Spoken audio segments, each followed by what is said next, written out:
One, I decided I would talk into the internet for a while evening- this evening. Hear- Hearing my voice come back at me. I need to stop that. There we go. It's gone. Um, yeah, I wanted to just like share some thoughts. Been doing some writing, thinking about some things. Wrote a piece on Peter Thiel and on sort of the nature of post truth discourse, which is the reality of our political public conversation today. And I think it's really important to understand, I think, for um, politicians and activists and people engaged in this public conversation about where to take our democracy and our society, to really understand these things, to understand these features, to understand the psychological landscape that we exist within. I think one of the problems, I think, with a lot of like discussion around sort of political philosophy and morality, and this is where I'm going to um, I don't know, like, I don't know, I'm gonna get maybe too big for my britches here, but this is kind of a critique I have of and I've written about this critique, by the way. I wrote a piece, about what I call like the analytical frame, this sort of this view from nowhere, this sort of approach to sort of thinking about things in a sort of a detached way in order to maintain objectivity. And I am, like, philosophically, like, I have a problem with this position because I don't believe that it's a coherent position to believe that there's a place to stand, right? When I saw, this is a conceptual idea, standing sort of in a way where we can kind of look out at the world and characterize the world and come up with all of our categories and descriptions about the world, everything from real things, like categorizing real things, physical objects in the real world, um, uh, to abstract concepts, necessary truths. All triangles have three sides. 2 + 2 = 4. And trying to like view that as like an entire sort of like uh, uh, sort of a network of relationships in our head that we can kind of just sort of see objectively. Um, I don't think that that's actually like a fruitful way of thinking about a lived philosophy, right? And so, and I think I'm practicing something that you would sort of might characterize as public philosophy, right? Trying to think about uh, how to talk about philosophical ideas in a way that's like immediately relevant to our understanding our world and like how we want to live, and more importantly, like bringing on board the tools for all of us to be able to understand our world, right, on our own, right, without being told what to think, right? So, a big part of like my project, um that I'm engaged in at Notes from the Circus, my small little project, my small little, I got my like almost 16,000 subscribers, and I'm grateful for each and every one of you. Um, is is to really is to really teach a way of thinking, right? Not necessarily teach you what to think. I obviously I do have my own views, right? Political views. And I don't, and I have a structure to the way that I think, and I tend to speak through that structure more than through sort of like my political opinions. Like, most of you probably don't have a sense of like where I am on tax policy or immigration policy.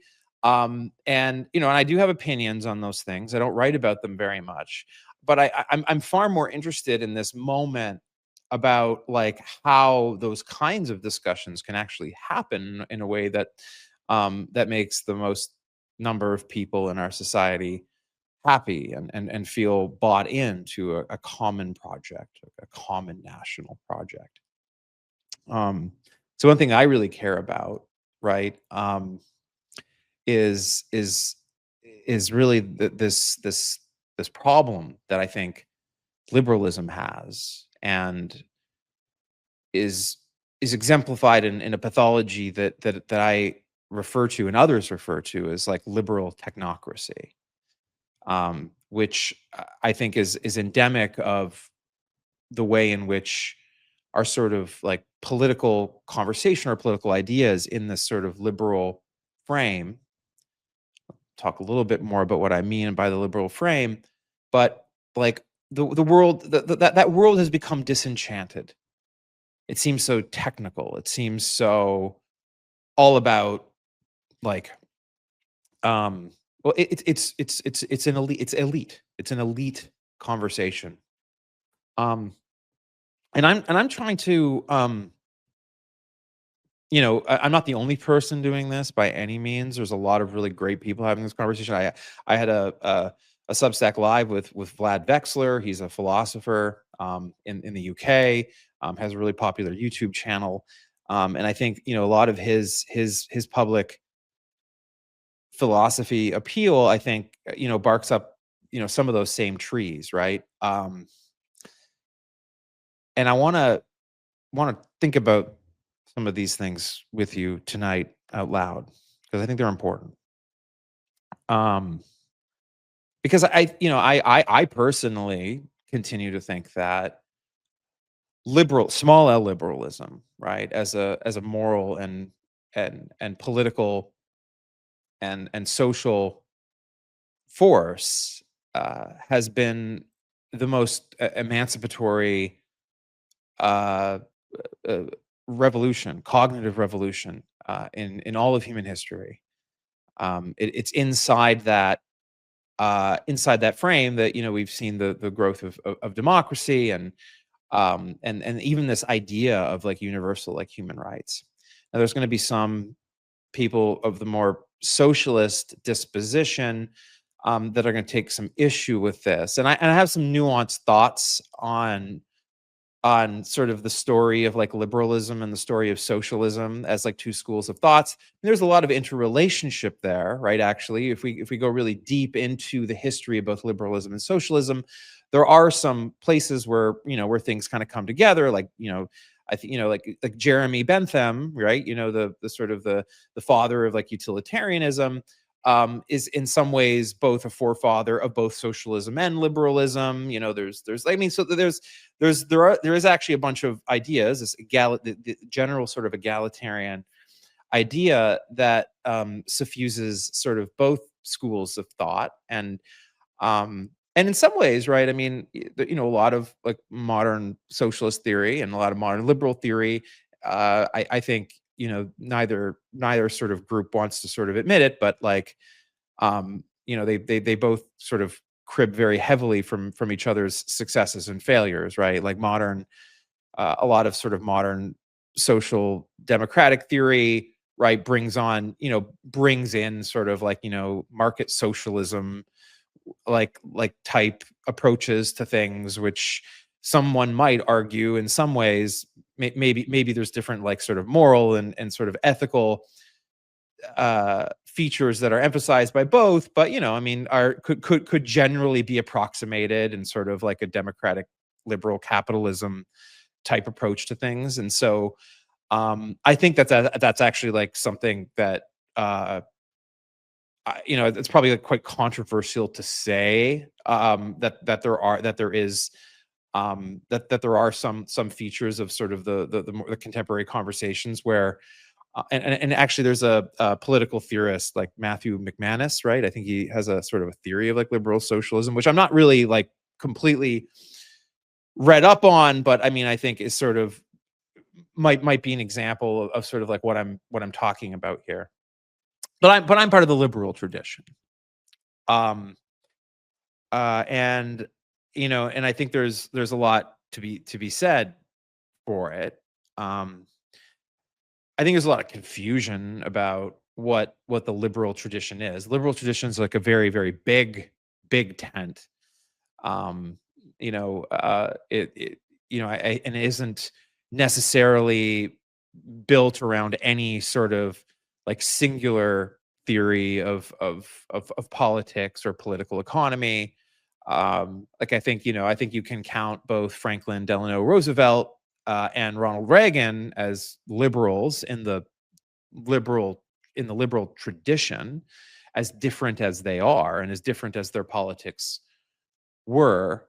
Um, that's because like what small L liberalism is really concerned with, right, is not like a specific arrangement of political philosophies and or sorry, political morality and policies, um but with certain just like basic notions that rule of law is something that we all agree to, that there's a game theoretic optimum to all of us agreeing that we all live according to the same rules, that no one is above the law, and by putting the law above all of us like together, we are able to engage in this Hobbesian, Lockean, or in the more socialist sort of way of looking at it, Rousseauian sort of social contract theory, that we can dispense with resolving our disputes through violence and instead use nonviolent means, right? Through institutions, through courts, through elections, through civil society, like what we're doing right now, right? We're playing. I think what I'm doing right now, talking to you and other Substackers who are also like pro democracy, who are having debates, who are having Substack lives. I mean, this is doing liberal democracy right now. This is an act. It's a verb. I'm doing it right now. Um, and in that tradition, there's a lot of like different views, right? Like Elizabeth Warren is like very much a liberal. Even though she might look like a socialist to some people because she takes certain positions that call for more state intervention in the economy, more redistributive measures, uh, uh, you know, uh, direct transfer programs like higher taxes on the wealthy. And this is where I think the sort of the common discourse really like flattens a lot of the real interesting distinctions within these like political ideologies. Like small L kind of classical liberalism doesn't really have much to say about any of that stuff. There's sort of rather it kind of exports the decisioning for that into the body politic through deliberative institutions like a Congress or a parliament, and for those institutions to be held accountable to those laws and mediated through independent courts. And so the classical liberal position isn't anti-welfare. It's not doesn't have a position on whether we should have universal health care, whether we should have private insurance. These are all kind of in the classical liberal tradition, all sort of fair game. Like classical liberals can kind of disagree on these things. And so I at least like firmly put myself in that position.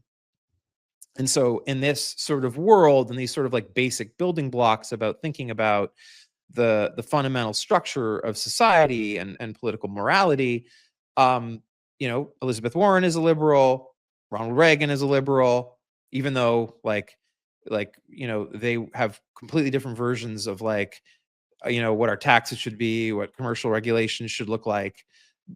This is sometimes also referred to by political scientists and philosophers as sort of this post-war liberal consensus that we had in the United States. It was kind of a remarkable period, right, where we essentially had two political parties, with some like rare exceptions, right? I mean, I would argue that the McCarthyist era wasn't like terribly liberal, and there was a lot of illiberal things that happened, and there was you know uh, uh, you know a lot of illiberalism within these parties. But in the post 1945 context, for most of the 20th century, the Democratic, or sorry, not for most of the 20th century, but for the half of the 20th century and the beginning of the 21st century, both the Democratic Party and the Republican Party, um, could were both small L liberal parties,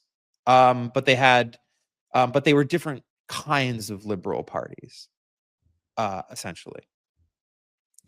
And that really started to break down in a very serious way in after 2008, um, as a result of what, we a lot of people who are sort of well read and are in these conversations associate with neoliberalism, the which is part of liberalism. We have to take accountability for this, right? Like neoliberal thought, right, which is associated with, like Milton Friedman is often sort of the big sort of like thinker, and we can talk about Milton, and maybe we could even talk a little bit. I myself am like very well studied on Milton Friedman. I've read basically everything he's ever written, right, in terms of his like political philosophy, all of his books that him and his wife wrote. I think it's fair to call him a neoliberal. Obviously you have like other sort of people who are associated with that.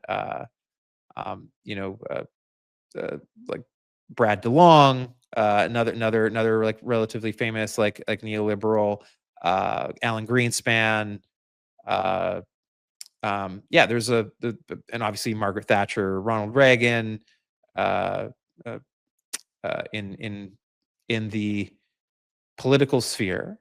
I think maybe this isn't even that controversial, but like Tony Blair, right, the Labor Prime Minister, right, arguably, he was, he called it third way socialism, but I think, it's kind of uncontroversial now to kind of just say was really kind of neoliberalism sort of packaged in labor clothing.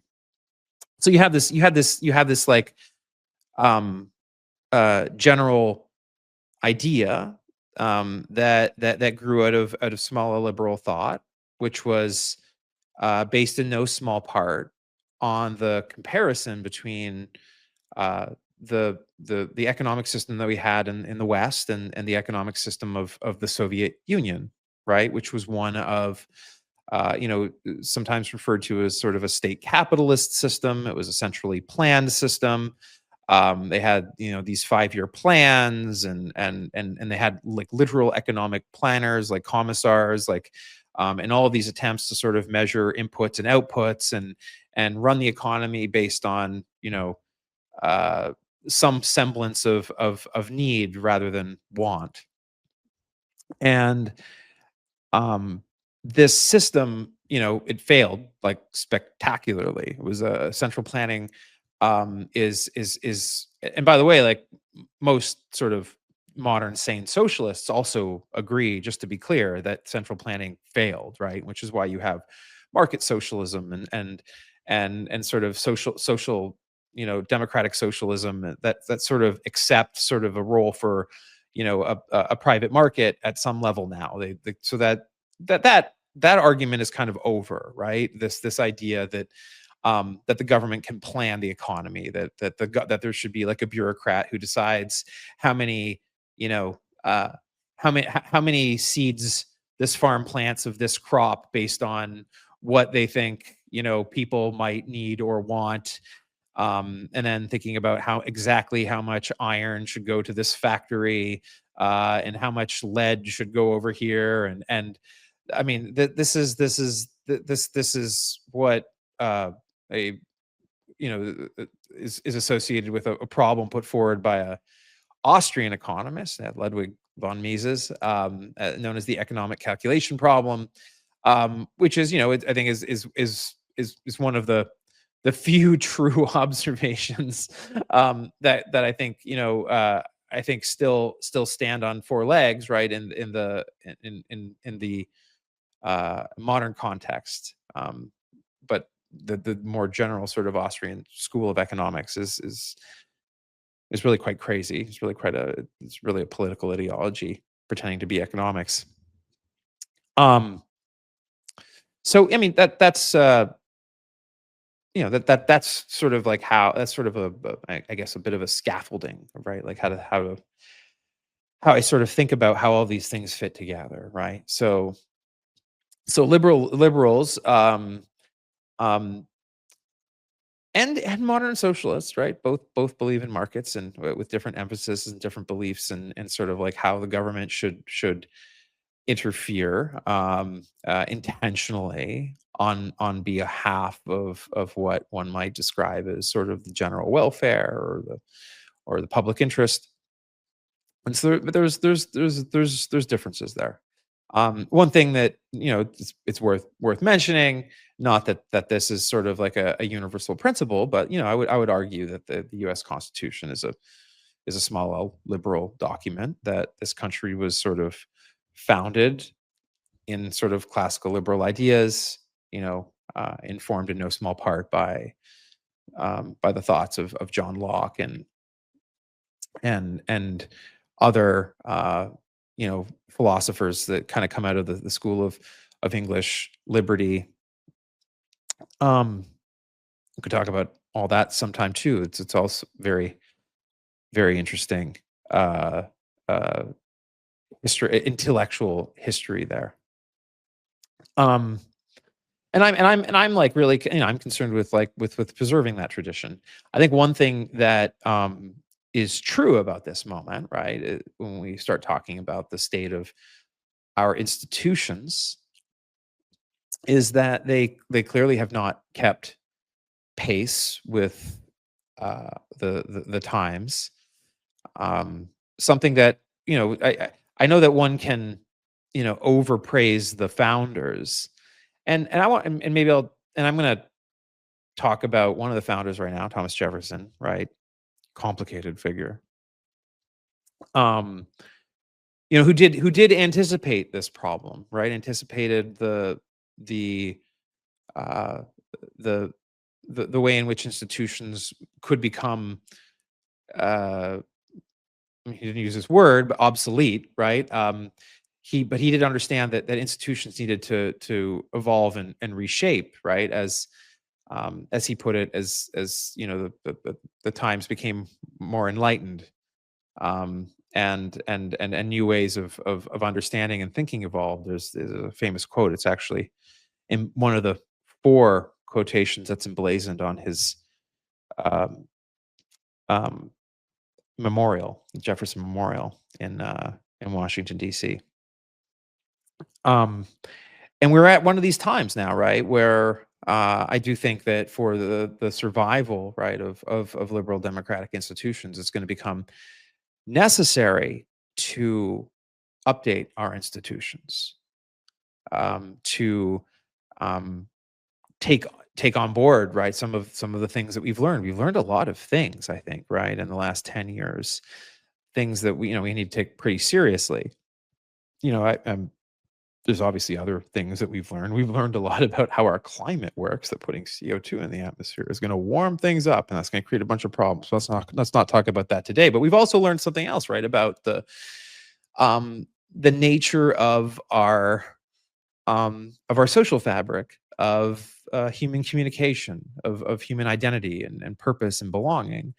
We've learned a lot about that through, like, collectively at least, learned some bad lessons about it through our interaction with social media, and the emergence of sort of these pervasive parasocial relationships that we all find ourselves in with influencer culture. um, and I think there's a rising awareness that this is very unhealthy for us. It's actually antisocial at some level, because these are not authentic connections. That we don't have authentic connections with influencers, right? We have authentic connections with, and with people, for whom we're close, our friends, our family, our colleagues. And I think it's fair to say, and that those are the most important relationships that we have. Those are the most important social relationships. Those are the people that we would fight and die for. Um, at least for at least among the romantics among us. And it seems that what we've learned, right, is that human attention we should have known this is like, obviously our attention is finite. We don't have all of the time in the day to spend understanding literally everything about the world, but don't let some of that stop. Someone like Elon Musk, who thinks he does understand everything about the world, is not aware of his own limitations. Same with Donald Trump and some of these other figures in Silicon Valley, venture capitalists, unaware of their own sort of epistemic horizons. Um, and so, and I write about this too, right? This sort of I wrote a piece. I don't know if like 3 or 4 weeks ago. It was kind of provocative that said that that anyone who says they know how to run civilization is full of shit, which is really about that. It's about the reality of a sort of our limited attention, right? Our limited epistemic landscape that any of us have. I can't possibly know all the things that I would need to know to run the United States government by myself. Like there's just like there's just like that's just not a thing, right? Like and the observation that I make in that piece is that while that was certainly true 100 years ago, what's also now true is that like what one would need to know to run civilization, to know everything. What does one need to know to trade stocks? What does one need to know to build a rocket engine? What does one need to know to train an AI model or to uh, um, like fix the server, to build the GPUs that they use to like train it, right? The all of these things that are happening like simultaneously in uh this distributed complex machine we call civilization is quite literally beyond anyone's individual capacity to understand. This isn't a new insight. I mentioned Milton Friedman before, right? The famous villain of neoliberalism. He had a famous parable, right? The sort of the parable of the pencil, right? And he made the observation. Not everything Milton Friedman said was wrong, by the way, everyone. He did have some brilliant insights, even if you disagree with him on his politics. And um, he made the observation um, that there is not a single human being on the planet that could make a pencil. That you cannot find any human. You could travel the entire world and interview every single person, and you would not be able to make you would not that person would not be able to make a pencil by themselves. And at first glance, that sounds like bullshit, right? Sounds like something you could learn to do. But then, Friedman makes the important observation. He says, "Well, where are you going to get the metal to make the blade that cuts the wood? Are you going to build? Are you going to mine your own iron ferrite out of the ground, melt it down, build a furnace, like learn how to properly sharpen the blades, let alone figure out how to make the paint to paint the pencil yellow, to get the rubber for the eraser on the end, and the little brass that holds it in place. Um, like you come to realize that the most that one could do on their own is they could assemble a pencil, assuming that all of that other stuff, which involves thousands and thousands of people, um, would be able to do that on their own. So this is important insight. This is what what I might refer to if I'm like writing sort of philosophically and like thinking, and trying to talk about things in sort of moral terms, is like this is an epistemic limit that we have, right? Like we have limits to our understanding, to our landscape of understanding, that we cannot push beyond. And once you start actually really thinking about that a lot, it that's actually like where the problem of socialist central planning ultimately falls down, right? And why modern socialists have sort of had to accept markets, because that parable of the pencil problem creates a whole series of problems around like how does how does the rubber producer know like how to like price like the rubber that they're selling to the pencil makers versus to the tire manufacturers? And so it turns out that that there's really no way to sort of measure this stuff on an a priori basis. Like, you can imagine like situations where everybody sort of like goes into their phone or maybe with a modern smartphone app and indicates all the things that they want, and then something tries and some sort of algorithm tries to do it. But then there's like all these other issues. There's like issues with sort of like like like real needs, revealed preference problems, and all this other crazy stuff. It's like a crazy idea.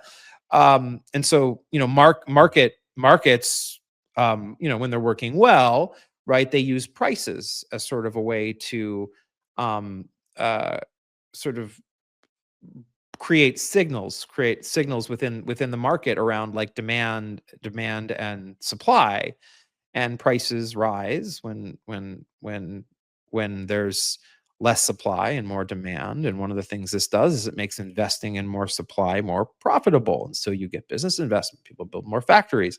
And so this is like one of this is the like central like notion that um that socialist central planners haven't been able to come up with a better mechanism than the pricing mechanism. That simple, you know, econ 101 supply and demand problem.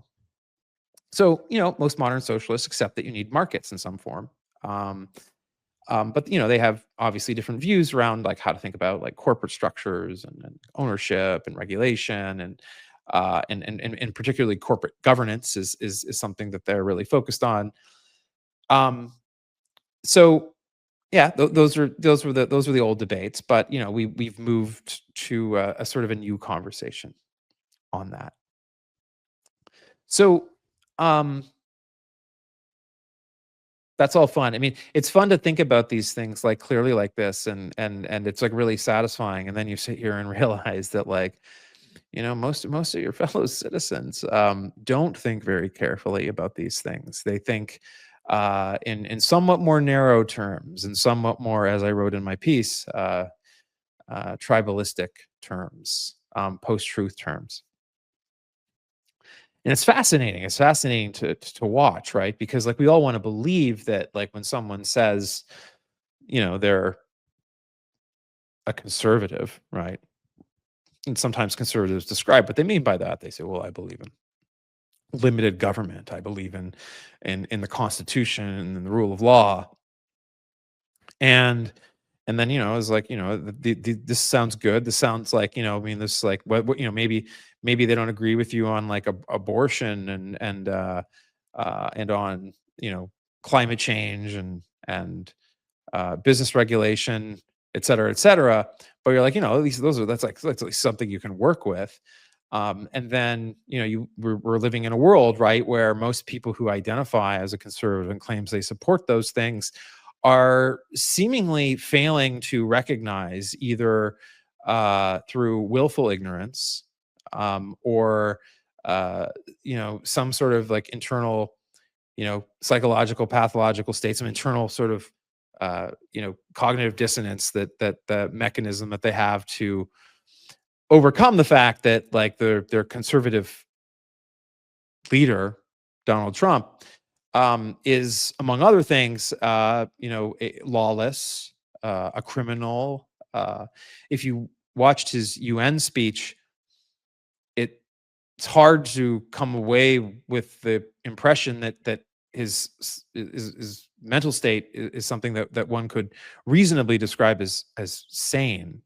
That was an insane speech, right? I mean, um, like if you took that speech, like if you just play this sort of mental experiment with yourself and just try to imagine, and if you haven't seen the speech, I mean, look, I mean, I know a lot of people can't sit through like this guy's speech. It's like it's bad for their mental health, so don't watch it if it's bad for your mental health. But if you're interested in doing the thought experiment, save your mental health.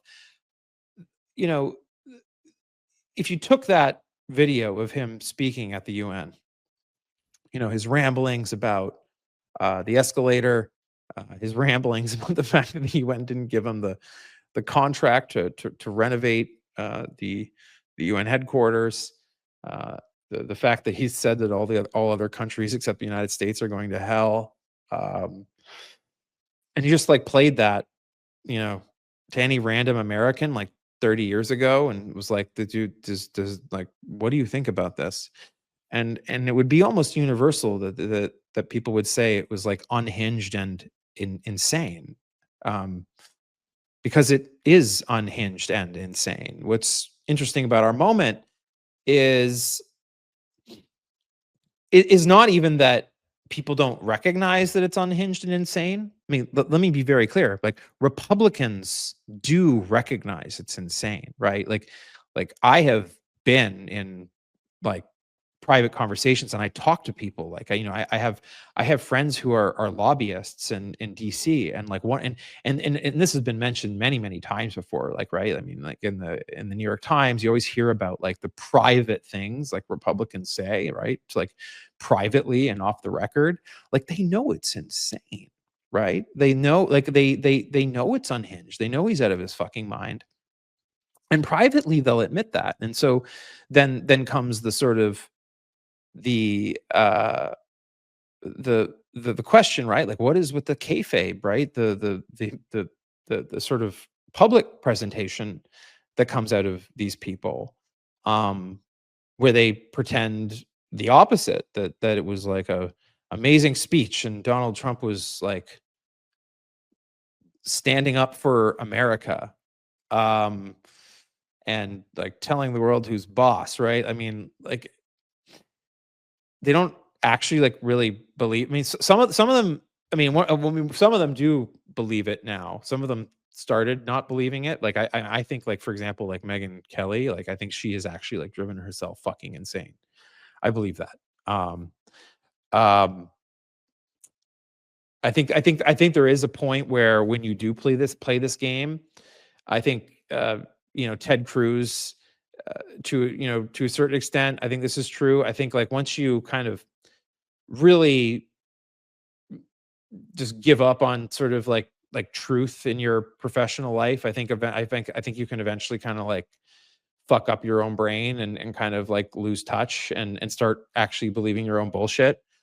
So I mean, I do think like some of that has happened. I mean, it's remarkable, right? It's remarkable, and it says something about nature of human psychology, and social psychology in politics.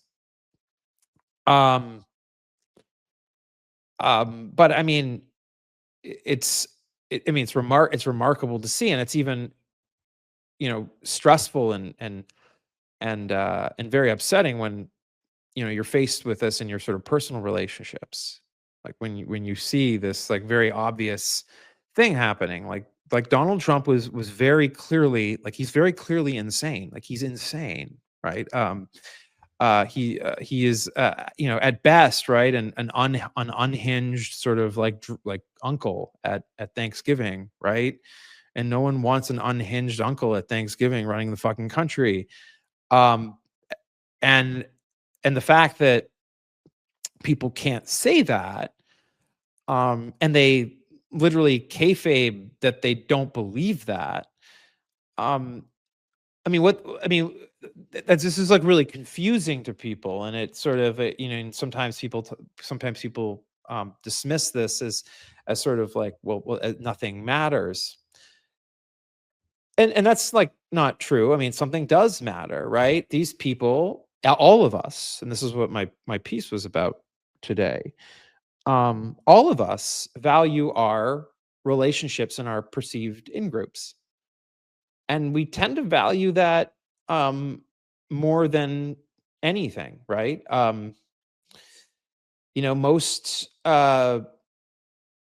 most of us, there's a lot of you. There's a lot of you that wouldn't turn in your own kids if they murdered someone.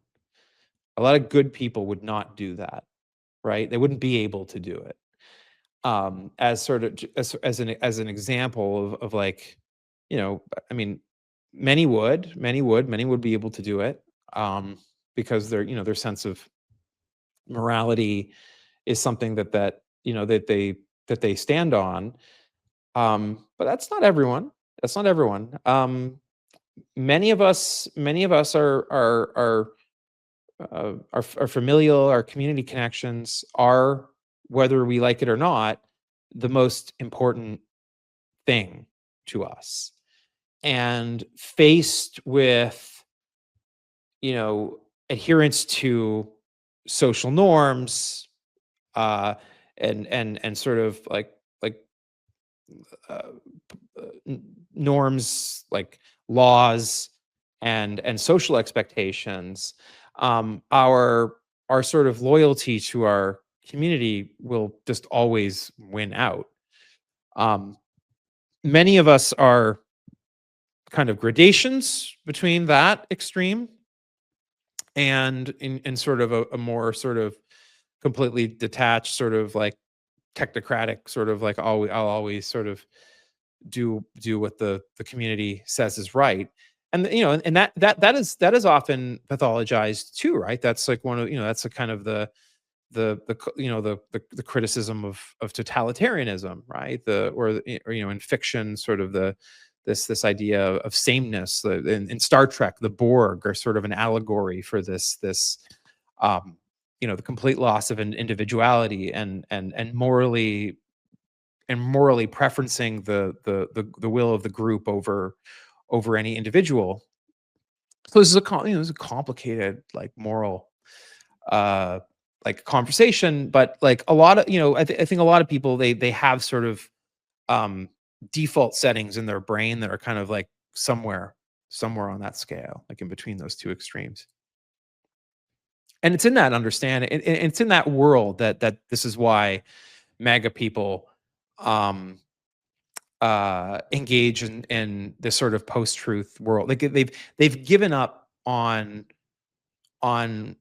the value of truth in their sort of in their daily life, because truth is threatening to their relationships with their family and their friends and their community. That is, and that's very Orwellian, and it is. And this is actually very, this is something that George Orwell like really understood, right? And this sort of insight is at the sort of the heart, right, of his famous book, like 1984. And um which tells the story, right, of the central character of Winston. Um um and in it, right? And that's the the nexus of sort of the 2 plus 2 equals 4, right?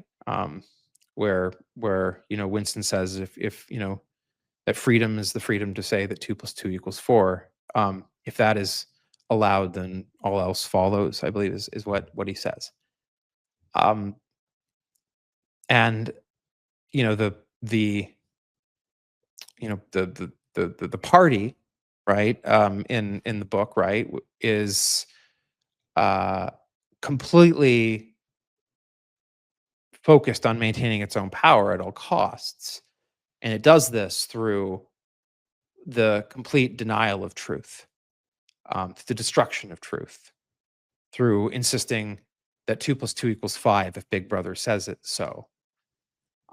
So, and this is, and also this relates to Hannah Arendt, and her observations, in the in her famous writings, like Eichmann in Jerusalem. And she's associated with this observation of the banality of evil in that, which um is also sort of like, very much part of this sort of Orwellian sort of observation around the nature of truth versus like the maintenance of power. And when power becomes connected to tribal belonging, that's where you get totalitarianism. And this is why truth is so important. It's and the value, and having a culture that values truth is critical to the survival of liberal democracy. So, that is, you know, one of the reasons why I am quite worried, right, about our medium to long term right now. Um, because I agree that I actually agree with Orwell that we cannot we cannot sustain democracy if the vast majority of us are not attached to the idea that truth matters. And it remains to be seen uh, if we can have like a rebirth, right? And sort of like the value of like truth seeking, and and to be a truth and to have a truth seeking culture. We have to be capable, right, of epistemic modesty. We have to, all of us, be capable of saying, at the very least, like some basic propositions, right, that like that I am aware of my own limitations. There are things I do not know that, um, if evidence or superior argument is presented, that all of my positions are subject to updating. That knowledge is provisional in nature. This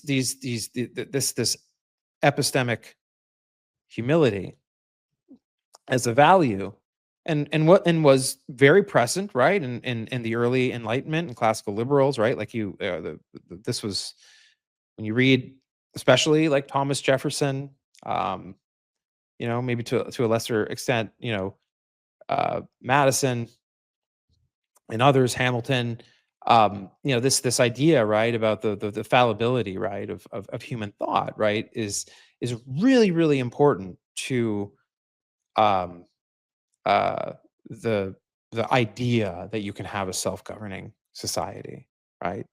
Um, it's why Jefferson was a big proponent of public schooling. It's why he created public schooling in America, in Virginia.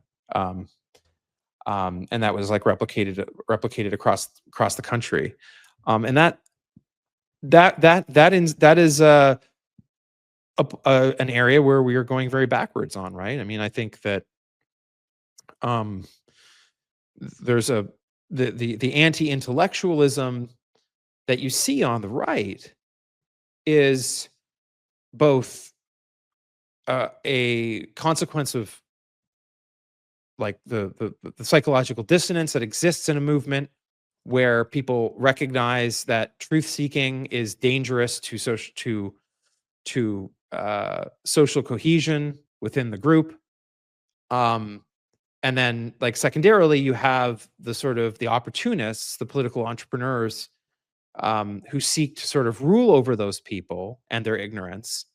In this case, like Donald Trump and potentially equally, if not more scary, like JD Vance, um, to um, then sort of deconstruct, right, the possibility of truth seeking by, going after the intellectuals, by destroying public educational institutions, and replacing that with pure political propaganda. um and that's, that's the path, right? The what Putin, right, is has done in Russia and is continuing to do, and has also, happened in places like North Korea to a much scarier, more Orwellian extent. So, I mean, that's that's really the sort of the dynamics at play. That's sort of the psychological landscape, right? That's how to think about it. Why won't like why won't your conservative or MAGA friends, um, acknowledge it's true? Because acknowledging it's true means that they would lose friends and family. Because because the the belonging to the group is based on the notion that, um that Donald Trump is not wrong. He's not evil. He hasn't done anything wrong, right? I mean, and this is why, right? Donald Trump humiliates the people around him and forces them to lie for him. Like that is like the purpose of that actually has like a very sinister purpose because it reinforces this. It reinforces the social signaling within MAGA that um, that you have to be willing to publicly lie for the leader, and that's what keeps you in good graces. But the truth is like people know that that's what's going on. They just value tribal belonging, and that tribal belonging might actually show up more in the form of what political scientists call negative partisanship, which is hatred for the left, hatred for the wokes, or whatever the thing that they say to themselves makes membership in that group so important. But that's what fuels it. It really is an internal value system that that truth is not more important than membership in the tribe. And that's why you can't convince your MAGA family and friends, because they long for that tribal belonging, which makes them comfortable for one reason or another. That's the answer. Um, uh, so I hope you're not confused about that anymore. So if you haven't, I would check out my piece today that I wrote on this, and I can write more about it in the future. There's many days and many possibilities ahead of us. So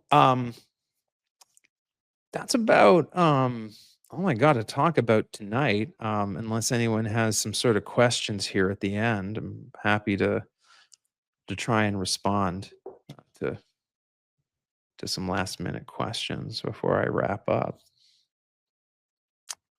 Looking here on the Substack live chat.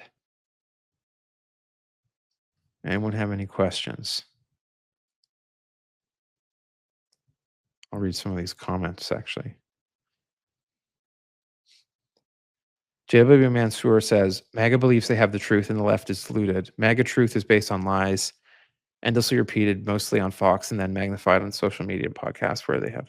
See, I don't believe that they like actually like think necessarily that they have the truth. I mean, I think that they think like that the left is like wrong, but they do realize at some level, right? Like with like underneath like the fog of the cognitive dissonance, that that Trump doesn't have the answers. They just know that like, you know, that love of daddy is like really like the really important to belonging within the group. Um LB Bowen says AI validates everyone. Does this create bubbles? Yes, this is the concern that people have about these intimate relationships that we're all having with these chatbots, right? And you're referring to um the sycophancy that these chatbots have for us to compliment us and say, "Oh, this is the best thing I've ever read," right? What do you think of this?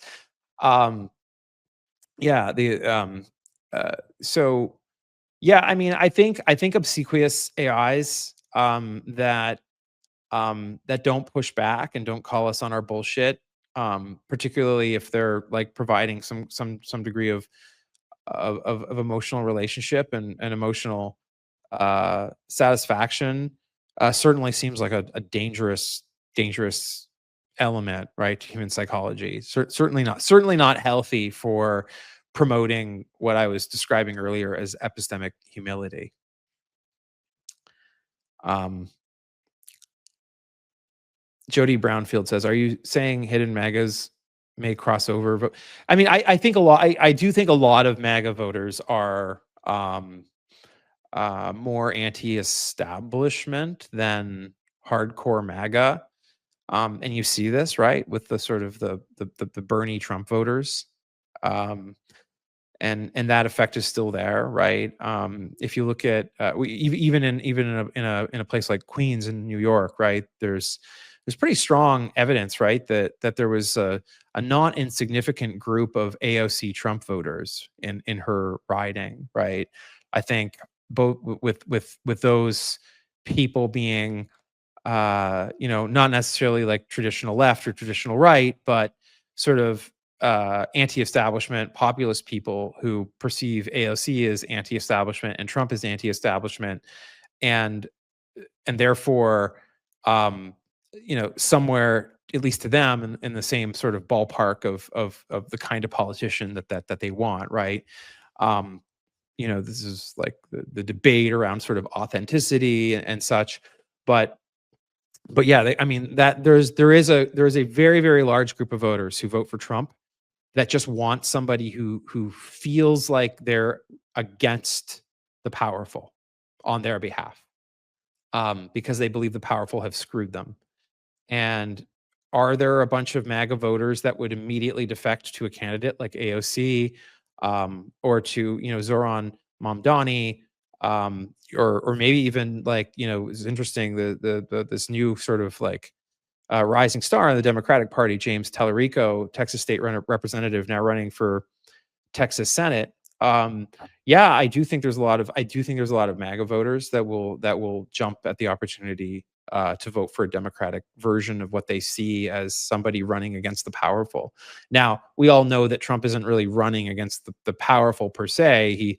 He's just against a certain type of powerful, the kinds of powerful that care about like the rule of law and stuff. But he loves power. He loves power. He wants it all to himself, and in that sense, he has conned these people.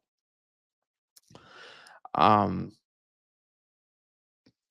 Moneybog says, "How can this tribalism be turned around and eliminated?" I mean, look, I mean, tribalism is. I don't think tribalism, by the way, is necessarily a good or a bad thing, um, per se. I think we have both good and bad tribalism. Tribalism is sort of a basal instinct, right? We're social creatures. We're tribal. We're a tribal species.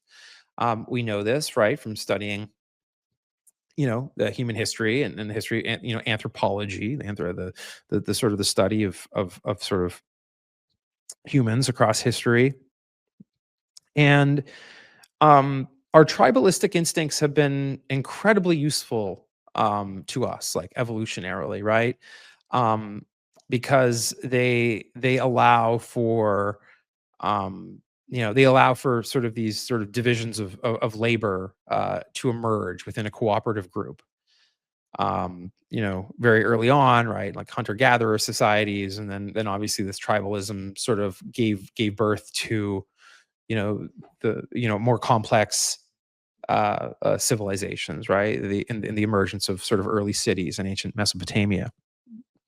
And so I mean, tribalism in some ways is like why we have civilization, right? It's like through those sort of like tribal impulses, those social impulses that are part of our tribalistic instinct, that in some ways are good. They're good instincts, but they're also it's also sort of like ancient sort of evolutionary software that wasn't really built for like a modern complex world, and so it misfires. It identifies people as enemies when they're really rationally not. And so and I think when people talk about tribalism, they're talking about that, right? And I mean, this isn't a new problem. I mean, this has been understood, right, by philosophers and religious leaders, right? I mean, there's understanding, like the understanding about how to think about like tribe, like taming this tribalism in us, is also sort of these sort of basic lessons around like how to do that is like found even in things like the Bible and the Quran and in Eastern religions, and these things show up. And so we're not going to get rid of tribalism. The real question is how do we direct our tribal instincts towards more fruitful forms of tribal competition. Like competitive sports are sort of thought of as like a way that we like direct that energy. Like healthy competition, right? Like competition within markets, like between like healthy competition between countries that doesn't come down to like war, like the Olympics, like there's there's an element there that I think is just so fundamental to like who we are as a species that doesn't go away. It's about how do we direct the energy into the right place. Um, Adam W says, you commented on a personal friend earlier today, making the claim that you still consider them intelligent yet fallen victim to blind loyalty, where they'll defend the MAGA movement regardless of what should be indisputable facts. I don't entirely disagree, but do you still believe this friend or someone like them still possesses a healthy code of ethics and morality if they ever did? Um, yeah, I mean, a lot of them. Yeah, I mean, I think a lot of them do. I think a lot of them still do like possess basic ethics. Um, but I think there are sort of paths right in front of us, right? Like potential future paths where people like my friend um, could find themselves further and further and further stretched. For example, if like people like me start getting arrested and put into detention camps because I'm saying the kinds of things that I'm saying to you right now. I mean, how does a friend like that react to it? Um, Someone like that, I could imagine, someone like that might object to it, but be too afraid to to say anything because then he'll end up in a camp. I mean, so you start then getting to a point where a large portion of society are going to be cowards in that situation. Um, on the other hand, right, there will be brave people who will stand up, and so courage can be infectious, and maybe that leads to a civil war.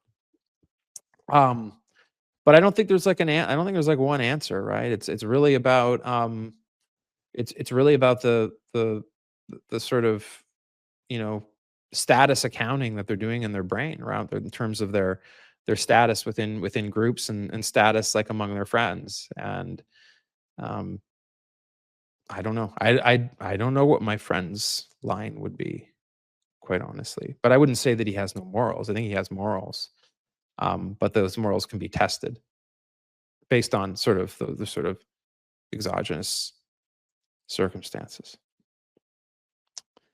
Moneybox says, "How can MAGAs be redirected?"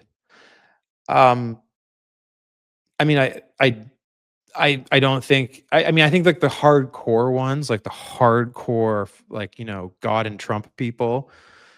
I mean, they're in a cult at this point, and like experience suggests from people who have been that indoctrinated into a cult that these true believers, those people are probably like maybe like 10% of Americans at most.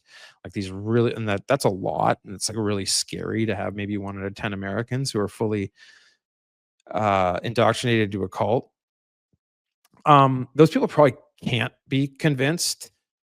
Um, like in any sort of like reasonably straightforward way. I think the question will happen is like what happens after Trump is gone.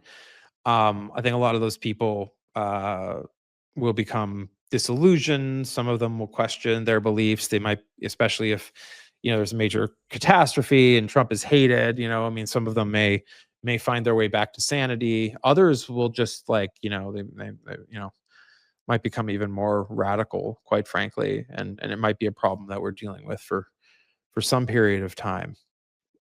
But we'll see. There's certainly a lot of dangerous political entrepreneurs out there that will want to take advantage um, of the opportunity that Trump's departure creates to potentially like capture that cult. And all I think we should be on the lookout, watching for that. Um, Elaine Damasi says, I've been concerned that one of the soft accusations flying around is that the incivility is the problem. I want to tell everyone, no, the government breaking all the norms is the problem. It can't be solved suddenly with. So yeah, you're referring to the gaslighting campaign that uh, Republicans, MAGA Republicans in particular, are engaged in to try and blame all the political violence that we're seeing, the rising political violence, which is a serious problem. We've talked about this before. Very, very scary. Political violence is always bad. It's not good for democracy. It's not good for democracy in part because in no small part because it does get weaponized um, by the kinds of actors who want to escalate tensions and scapegoat their enemies.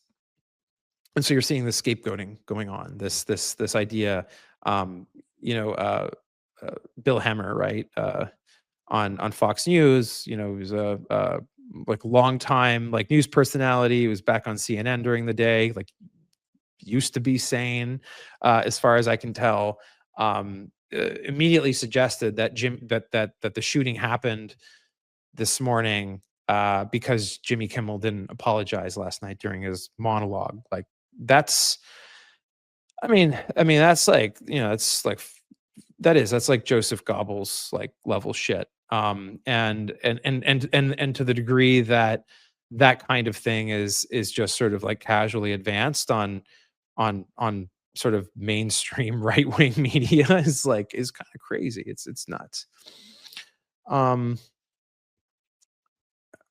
what else? Um,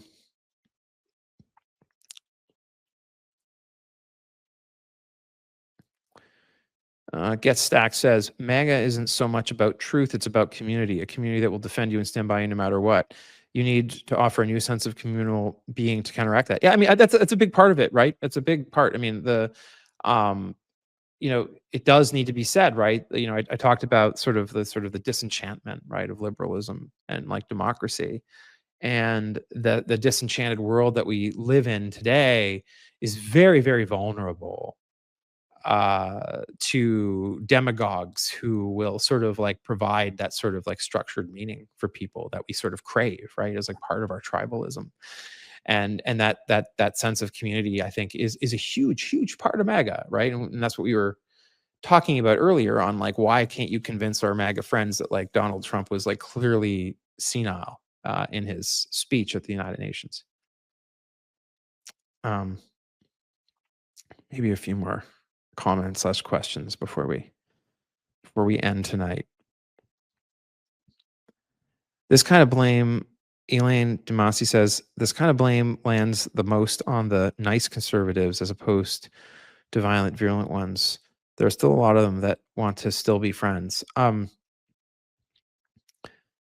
Yeah, I mean the thing too that is also true about like our moment, right, is that the the size of the population that's like really fucking crazy, that's like ready to pick up guns and fight is a lot smaller than you might think. And a lot of the radicalism among on the right, like among a lot of like Republican voters, like like radicalized soccer moms and stuff, is um it's it's really bad and it's like really scary. But um when push comes to shove, like a lot of it is kind of a game to them, right? Like it's like you know WWE, right? Or like sports, like they kind of like they're kind of like, Star Trek versus like Star Wars fans like hate each other. I mean, a lot of people actually are kind of like a lot more unserious in that way, right? They might like break up friendships or something like over politics, but like they're not necessarily like if they were looking you in the eye, they wouldn't be able to pull the trigger.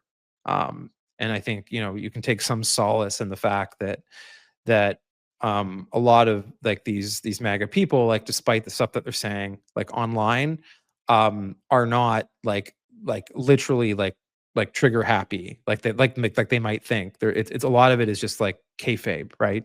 Performative. Anyways, that does not mean we're not in a really scary situation and that this political violence isn't a big problem. I'm just trying to like give you assurance that like the number of people out there that are capable of that is small, right? I mean, some estimates put it like at 2 to 3% of the population tops. So anyways, That was fun. Thank you everyone for joining me. It's always fun to talk about philosophy and the world. I hope you got something out of it. And the recording for this should be, it'll be probably up in a few hours for those who couldn't catch it live. But thanks everyone, and I'll see you soon.